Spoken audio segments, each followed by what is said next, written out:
एक कुएं में गंगाधर नाम का मेंढकों का मुखिया रहता था। उसके परिवार में 12 सदस्य थे। मुखिया किसी तरह से अपने परिवार के लिए भोजन इकट्ठा करता था। भोजन की व्यवस्था करने के लिए उसको दूर दूर तक जाना पड़ता था। एक से दूसरे और दूसरे से तीसरे कुएं में वह भटकता रहता था। उसके पड़ोस में रहने वाले मेंढक बहुत दुष्ट प्रवृत्ति के थे और वह इस बात से परेशान था कि उसके पड़ोसी मेंढक उसके परिवार के मेंढकों के भोजन को खा जाते हैं।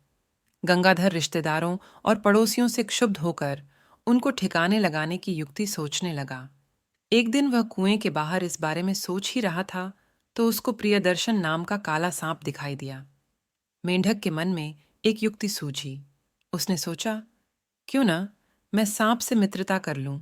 सांप की मित्रता से बहुत लाभ पहुंचेगा।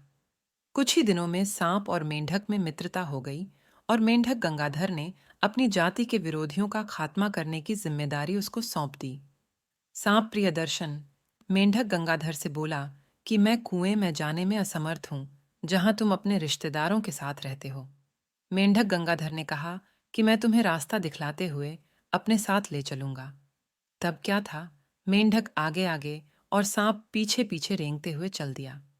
गंगाधर ने अपने रिश्तेदारों के ठिकाने बताकर उनको सांप का ग्रास बनवा दिया।